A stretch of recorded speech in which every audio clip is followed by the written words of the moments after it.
네, 주간으로 봤을 때 코스닥이 계속해서 5주째 지난주에 상승을 보였거든요. 코스피도 다시 한 주 만에 양봉 전환이 됐고요. 6주의 상승을 계속 이어갈 것인가 그 기대감 넘치는 월요일의 분위기는 현재까지 좋습니다. 다만 코스닥이 지난 금요일 대비 거래대금이 많이 줄어서 이 흐름은 또 어떻게 해석해야 하는지 오늘 종목 안의 그 시그널까지 또 프로와 이야기 나눠보겠습니다.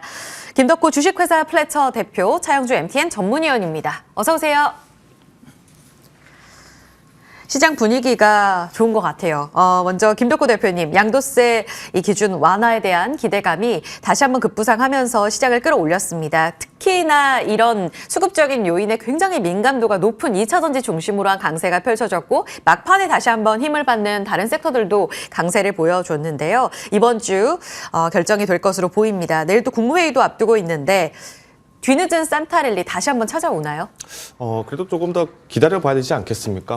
일단 연말 효과라고 한다면 이미 지금 연말이기 때문에 사실 여기서 연말이 더 잘 될 거냐 안 될 거냐를 따지기보다는 지금부터 이제 우리가 내년까지 그리고 이듬해 25년도에 적용이 되는 금투세까지 영향들을 좀 살펴본다면은 지금 시장이 정말 이제 밸류에이션을 충분히 반영하고 있는가 혹은 또 여기에 대해서 만약에 주가 전환 이런 것들이 과잉이 되고 있다면 어떻게 대응하느냐가 굉장히 좀 중요하다고 저는 판단을 하고 있습니다. 그래서 우선은 이제 지금 우호적인 환경들은 점점 조성이 되고 있습니다. 특히나 이제 미국의 연준도 마찬가지로 금리 인하를 내년 진행을 할 것이다. 여기에 대해서 시사를 한 바 있고요. 여기에 따라서 자연스럽게 이제 미국의 달러 가치들이 이제 후퇴를 하다 보니까 상대적으로 국내에서 유입도 어느 정도 충분히 포착이 되는 것을 확인할 수 있을 것 같습니다. 더불어서 이제 공매도 같은 경우에도 5월 달까지는 이제 아직까지 유효하게 진행을 할 것 같지만은 물론 여기에 대한 부담들은 미국 증시에 대비했을 때 한국 증시가 얼마나 버텨주느냐가 여기가 이제 최고의 관건이라고 보고 있고요. 일단은 지금 이제 양도세 완화 관련해서 이제 좀 말씀을 드린다면은 실제로 이제 2022년도에 양도세를 납부를 했던 그 실제 대상들은 약 7,000명 정도밖에 되지가 않습니다. 근데 당시 이제 개인 투자자가 이제 1,400만 명 정도 가량이 되다 보니까 여기에 대해서는 사실 많은 분들이 양도세 완화를 하게 되면 여기에 대해서 수혜 받는 사람은 결국 정해지지 않느냐 이런 질타도 분명히 나올 수밖에 없는 것은 사실입니다. 그런데 만약에 이제 이 상태 그럼 왜 지금 현행 정권에서는 이거를 계속 이제 가속을 하려고 하나 보니까 마찬가지로 지금 증시에서는 자금 유입이 굉장히 절박한 상황인데 지금 시장 자체에서는 양도세라든가 이런 논리들이 나오기 시작하면은 사실 기업에 대한 투자는 상대적으로 저조해질 수밖에 없습니다. 물론 일시적으로 매물들이 나오는 현상이기 때문에 기업 가치가 떨어지거나 하는 것은 아니겠습니다만은 그만큼 이제 매물들이 나왔을 때 여기에 대해서의 어떤 새로운 주체는 바뀔 수 있겠죠. 그러다 보니까 사실 개인 투자자 입장에서는 당장 세금이라는 게 걸려 있다 보니까 매물을 쏟아내야 되고 이런 영향들이 결국은 하방을 어느 정도는 만들어놨지 않았나. 이게 이제 저희 정부에서 얘기하는 관한인데 일단 지금 우리가 조금 더 길게 좀 살펴보신다면은 지금 이제 국내에서는 아직까지 이제 PF 그러니까 프로젝트 파이낸싱 같은 경우에도 여전히 지금 발목을 잡고 있는 게 국내 경제를 압박을 좀 하고 있고요. 더불어서 이제 내년에는 미국의 이제 대통령 선거가 또 진행이 될 예정입니다. 그러다 보니까 만일 정말로 바이든 대통령이 이제 실각을 하게 되는 경우가 발생을 한다면은 그간 추진했던 신재생 에너지라든가 이런 데서는 조금 리스크가 있을 수 있겠죠. 상대적으로 공화당들이 어떤 행보를 보일지에 대해서도 또 정책적인 문제가 생길 수 있기 때문에 지금은 단순히 연말의 기대감만을 놓기보다는 오히려 좀 더 신중론을 가하자. 즉 내년 상반기와 하반기에 대한 대응보다는 좀 더 대비에 가까운 개념으로 조금 더 호흡을 길게 가라앉자 말씀드리고 싶고요. 때문에 이제 오늘 이렇게 상승을 했다거나 하락을 했다는 거에 단일 일일 매매에 대한 부분들의 기준보다는 조금 크게 염려를 하실 필요는 없다고 봅니다. 오히려 지금 시점에서는 시장 자체의 조성은 굉장히 분위기가 호황이 되고 있기 때문에 단기적인 차익을 내기에는 충분히 메리트 있는 시장이라고 저는 판단하고 있습니다. 알겠습니다. 좀 기능으로 봤을 때는 너무 환호하지 말고 조금 차분하게 하나둘씩 점검해 나가자라는 의견도 들어봤어요. 수급적으로 봤을 때 변동성이 다시 한번 커진 이런 모습을 보여줬는데 차 의원님, 이 양도세 이슈 물론 발표까지 조금 더 기다려 봐야겠습니다. 기재부에서는 다시 한번 좀 톤이 바뀔지 여부를 봐야 될 것 같고 대통령실에서는 그래도 추진 의지가 굉장히 또 강해 보인다. 이렇게 뉴스가 많이 거론이 되고 있는데요. 만약 발표가 나옵니다. 우리의 기대대로 된다면 다시 한번 개인 수급 변동성이 다시 시장을 흔들 가능성도 있다고 보시는지 오늘 이 기대감에 좋았다라는 해석들이 많이 나오지만 코스닥 시장에서 개인들 수급은 전체로 매도, 외국인 기관이 살짝 들어왔고요. 거래 대금은 약하거든요. 어떻게 해석해야 할까요? 아무래도 기대감을 갖고 있는 상태에서의 매매 유지를 잘 고민해 보셔야 될 것 같아요. 일단 20일 넘어서까지도 이것이 어느 정도 결론이 날 때까지는 기대감이 있을 수밖에 없다라고 말씀드릴 수가 있겠죠. 특히 대통령실에서 이제 시행령에 대한 권한을 갖고 있는 쪽에서 계속해서 그 얘기가 나오고 있기 때문에 우리가 된다 안 된다라는 것은 어쨌든 예단하기 어려울 수 있는 부분들이지만 기대감으로 당분간은 조금 수급의 논리가 좀 있을 것 같아요. 그런데 이제 여러분들이 염두에 두셔야 되는 건 그거예요. 만약에 이게 뉴스가 정말 50억이 됐을 때 추가적으로 올라가겠느냐라는 부분과 만약에 이게 불발됐을 때 상황을 일단은 염두에 두자. 그러니까 지금 당장 이게 된다 안 된다라는 결론은 어느 누구도 내릴 수가 없어요. 아마 지금 이거 의사결정이 아직 안 내려진 것 같아요. 그렇기 때문에 어느 누구도 지금 모르는 상태이기 때문에 기대감으로 오르는 것을 일단 인정을 하자. 그다음에 만약에 첫 번째 정말 이게 조정이 됐다라고 했을 때 예. 추가적으로 올라가겠느냐? 어떻게 보면 이제 새로운 뉴스가 될 수도 있다라고 좀 말씀드릴 수가 있겠죠. 그래요? 그런 부분들 그러니까 지금 벌써부터 반영이 되고 있는 거기 일부는. 때문에 그렇지만 뭐 그렇다고 해서 갑자기 뭐 급락을 하거나 그럴 정도는 아니겠고 현재 상황을 유지는 시켜줄 수 있겠죠. 네. 반면에 만약에 이게 불발로 됐을 때는 정말 여기서는 빠르게 일단 차익을 좀 실현하셔야 된다라는 점을 염두에 두셔야 될 것 같아요. 일단 뭐 이번 주 중반까지는 저는 이러한 흐름들이 쉽게 꺾이지는 않을 것 같아요. 일단 인정할 건 인정하고요. 많은 분들이 여기 기대감을 갖고 있고 지금 최근에 정부 행태를 보게 된다라면 주주들이 그러니까 기업의 많은 이제 개미 투자자들이 원하는 그것이 실질적으로 개인 투자자들이 도움이 된다 안 된다라는 논쟁을 하는 것은 무의미하다라고 보여집니다. 일단 그런 쪽에 손을 들어주려고 하는 움직임들이 내년 총선과 맞물리면서 보여주고 있기 때문에 일단 기대감은 갖자. 하지만 이것이 이번 주 안으로 결정이 된다라면 두 가지 방향성에 대한 것들도 대비는 해두자. 이렇게 정리해 드릴 수가 있겠습니다. 이미 대주주들이 결정은 다 내렸을 거야 라고 보시는 분들도 계시거든요. 근데 10억 원 그대로 간다면 여기에서 매물출에 한 단계 더 1, 2주 동안에 크게 나타날 수 있다고도 보시는 거네요. 그렇죠? 그렇습니다. 이게 갑자기 급브레이크가 걸리게 된다면 네. 그분들이 대응할 시간이 짧아지잖아요. 그렇죠. 그러니까 거래일 수가 너무 짧아요. 넓고 지금. 짧아지는 거죠. 네. 그런데 만약에 이게 조정이 된다라고 해서 상향이 조정됐다고 해서 특별히 올라갈 수 있는 건 아니죠. 그분들이 안 파는 거 외에는 네. 더군다나 기대감으로 올랐던 종목들은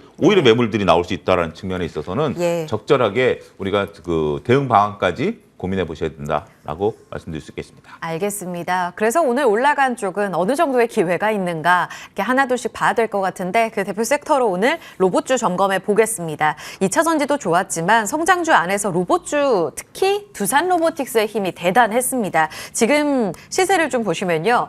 2시 그리고 2시 50분부터 슈팅이 나오면서 3시에 10만 9,400원까지 딱 11만 원 목전에 두고 현재는 10만 8,300원의 움직임 보여주고 있습니다. 사실 오전에도요. 상장일에 최고가 9만 9천 원을 넘겼거든요. 10만 원을 돌파하는 이 흐름은 어디에 비롯된 힘인가?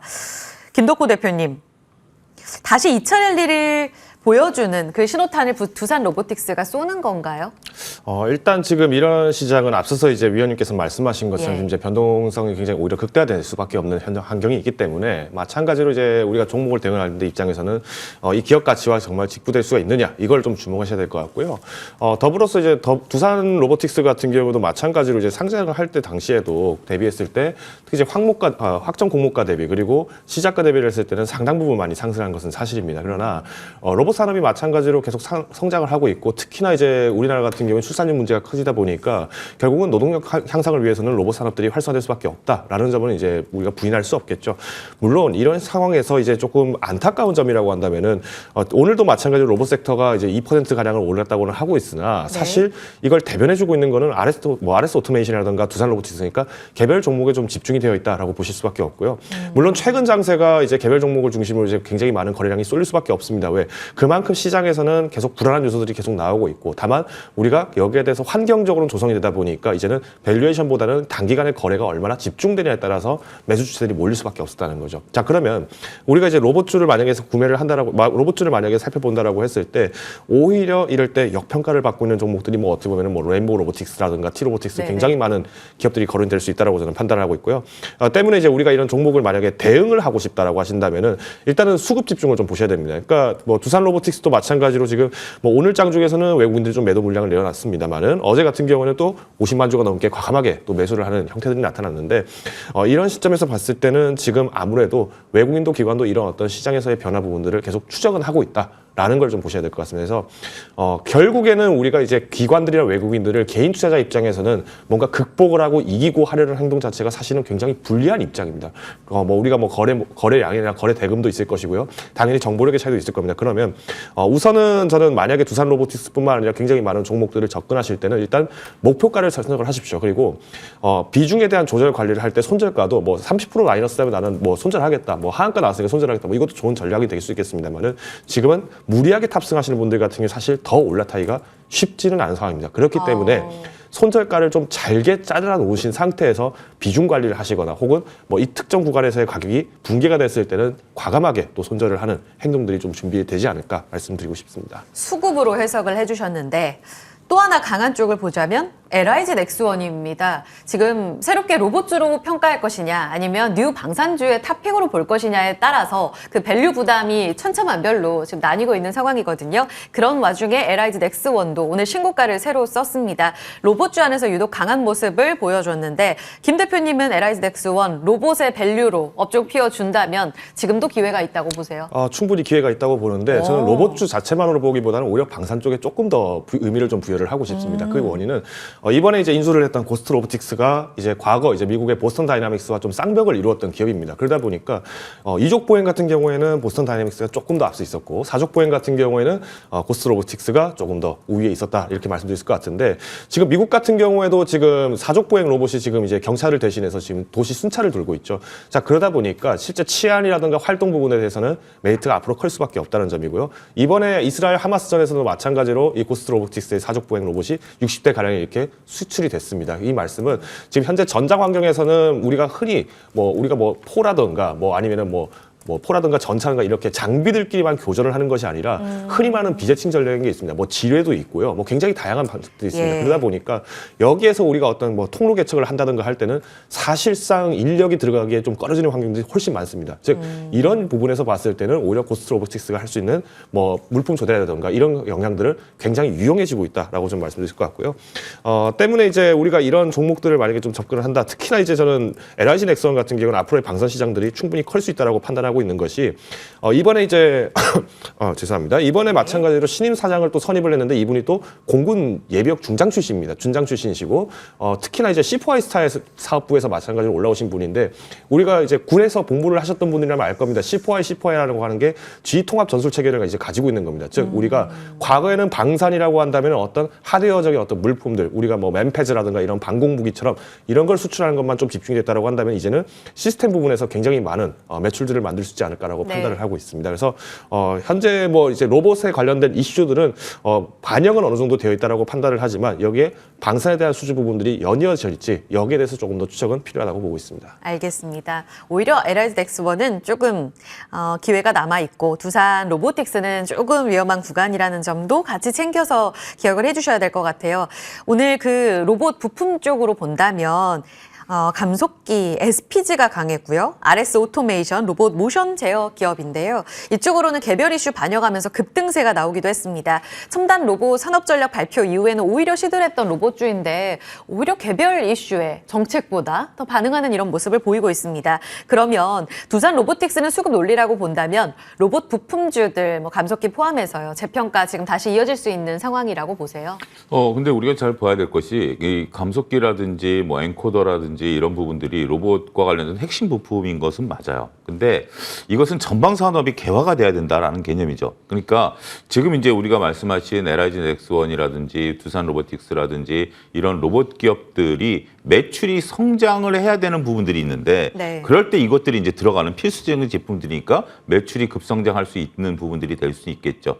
하지만 이것이 지금 현재 시제품 정도 나오고 있는 상태고 이미 어느 정도 로봇 시장은 포화가 돼 있는 상태예요. 여러분들이 잘 아셔야 되는 것들 중에 하나가 뭐냐면 로봇이라는 게 그러니까 로봇이라는 게 장점과 단점이 너무 상반돼 있다라는 거예요. 장점은 뭐냐면 이제 앞으로 로봇 시장이 커져갈 수 있는 분야가 기존의 산업용 로봇보다는 우리가 새로운 로봇 시장에 대한 커나가는 부분들이 있어요. 두 번째는 제가 산업용 로봇보다 커나가야 되는 시장이 다르다라고 말씀드렸던 게 산업용 시장은 어느 정도 포화 상태예요. 로봇이 한 번 들어가면 몇 년 동안 그 로봇에 대한 수요가 없어진다라는 거죠. 이게 참 아이러니라는 거예요. 그런데 우리가 새로운 분야에 있어서 뭐 서비스용 로봇이라든지 뭐 이런 것들이 들어가는 분야에 있어서 로봇이 커진다라고 하는데 예. 그거는 생각보다 굉장히 느리게 진행이 되는 겁니다. 그리고 우리가 지금 하고 있는 뭐 감속기라든지 엔코더 같은 경우는 여기에 그다지 많이 필요하지 않아요.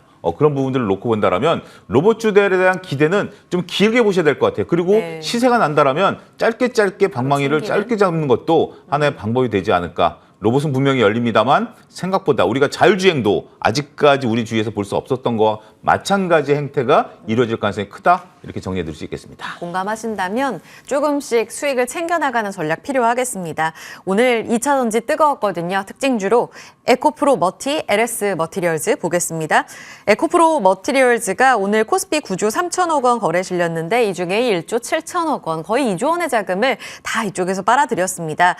30만 원 갈까요? 이렇게 신규주들이 다시 급등세를 나타내는 건 2차 전지로의 순환매 기대감을 높이는 흐름인 건지 개별 수급으로 봐야 되는 건지 김 대표님. 일단 이제 제가 최근에 이제 신규 상장 종목들 같은 경우 대응하는 법을 좀 많이 말씀을 드릴 때는 네. 특히나 이제 확정 공모가가 형성될 때 어느 구간에 많이 형성이 됐는가 그리고 여기에 대해서 의무 가격 비율이 얼마 정도 있는가 이거를 이제 보고 접근을 하신다고 제가 말씀을 많이 드렸는데 네. 뭐 대표적인 게 어떻게 보면 최근에 상장한 LS 머티리얼즈 같은 경우에는 제가 상장 당일날도 봤지만 이거 뭐 다음 날까지 문제 없겠구나라고 생각할 수 있었던 게 과거 이제 11월 달 그리고 10월 달에 비했을 때는 오히려 확약 기간들이 늘어나는 그러니까 종목들이 주가가 더 많아졌다라고 얘기를 드릴 수 있을 것 같고요. 그러다 보니까 뭐 오늘도 마찬가지로 이제 뭐 공모가라든가 시초가 대비를 했을 때는 굉장히 높은 폭에서 거래가 되고 있었음에도 불구하고 여전히 주가가 어느 정도는 버티고 있다라고 좀 말씀드릴 것 같은데 사실 뭐 우리가 올해 하반기 그러니까 7월부터 기준으로 말씀을 드린다고 하면은 하반기에서 가장 많이 상승을 했던 섹터는 어디냐라고 얘기하면 당연히 하반기 신규 상장 섹터입니다. 즉 그만큼 시장에서는 여전히 상반기 대비를 했을 때는 그래도 내년이 좋아진다는 거기에 대한 어떤 희망감들을 우리가 일단 연준의 행동을 통해서 알 수 있었고요. 두 번째는 여기에 대한 산업 수요로 반도체 가격에 대한 회복 증지를 통해서 알 수가 있었죠. 그러면 우리가 이제 뭐 마찬가지로 에코프로 머티라든가 뭐 LS 머티리얼즈라든가 이런 굉장히 많은 종목들 그리고 내년도 상장되는 종목들이 굉장히 많을 것인데 그럼 우리가 이제 대응을 하실 때는 물론 2차 전지 관련 종목들이 지금 오늘은 또 마찬가지로 강세가 나오고 있지만은 사실 이것도 어떻게 보면은 오늘 아까 로봇주 얘기해드린 것처럼 특정 종목에 좀 많이 몰려 있습니다. 그러면 결국은 눈치 싸움을 하기 위해서 내가 먼저 끼어들 것이냐 아니면 정말 시장의 산업 소요를 보고 내가 접근을 할 것이냐인데 아직까지는 지금은 뭐 시장에서는 알던 종목 그러니까 누구나 쉽게 들어본 종목을 조금 거래가 많이 집중되지 않았나라고 좀 요약을 드리겠습니다. 지금은 또 변동성을 키우면서 20만 원까지 훅 빠지고요. 또 20만 원 지켜내려는 이 힘까지 읽어가면서 좀 어려운 장이 이어지고 있습니다. 신규주 이야기 여쭤봤고요. 오늘 해운 쪽이 오전부터 강했죠. 힘 다 빠지나 싶었는데 딱 1시 반 구간부터 페노션과 HMM이 다시 튀어오르는 모습을 나타냈습니다. 흥하해운 같은 경우에는 2시 38분에 고점을 만들어내고 또 일부 빠지는 이런 변동성을 보여줬습니다. 수혜주 운하를 이렇게 우회해서 돌아나가는 이런 해운사들의 움직임을 감안해 봤을 때 이런 물류 대란 속에 다시 운임지수 튀지 않겠느냐 이런 기대감을 반영하는데 가능성 있는 이야기라고 보세요. 지금 트레이딩 기회 어느 정도로 보세요? 저는 오히려 수혜주 운하권이 해운사들에겐 단기 악재다라고 말씀드릴 수가 있겠습니다. 왜 그러냐면 이미 계약을 끝내놓고 네. 물류가 가고 있는 상태 이게 우리가 보통 한 달, 두 달 전에 이 계약이 다 형성이 되는 거거든요. 그러면 수혜주 운하를 돌아야죠. 돈 비용은 누가 떠왔느냐? 해운사들이 떠났습니다. 그다음에 이제 우리가 지금 만약에 경기가 활성화됨으로써 배가 부족한 상황이 됐다라고 하면 운임지수가 튈 수도 있겠죠. 근데 운임지수가 튄다라는 것은 결국은 그만큼 비용이 늘어난다라는 라는 부분들 보험료도 올라가야죠. 그렇게 된다라면 해운사들이 이것을 통해서 얻을 수 있는 수익에 대한 개선의 가능성은 그렇게 저는 크지는 않다라고 봐요. 어차피 그쪽 노선만 운임이 올라가는 것이지 예. 우리가 그쪽을 제외한 노선의 운임까지 올라간다? 이거는 뭐 우리가 상상조차 해서는 안 되는 그런 분야다라고 말씀드릴 수가 있겠죠. 지금 현재 배가 부족한 상황이 아니라 배가 남아돌고 있는 상황에서 이런 것들이 나온다면 단기적으로는 오히려 악재일 수 있다는 측면에 있어서는 이것을 가지고 우리가 수혜를 볼 수 있다라고 얘기하는 측면에 대해서는 저는 조금 여러분들이 현명한 판단을 좀 하셔야 되는 그런 분야가 아니겠는가 말씀드릴 수가 있겠습니다. 오늘 챙기는 게 맞다. 그렇습니다. 오늘 예, 같은 경우 이렇게 올라온다라면 알겠습니다. 만약 이유시로 올라오게 됐다라고 느끼신다라면 네. 당연히 챙기셔야죠. 네. 여기까지 듣겠습니다. 두 프로의 의견 정리하고요. 두 분 보내드릴게요. 김덕호 대표, 차영주 전문위원이었습니다. 고맙습니다.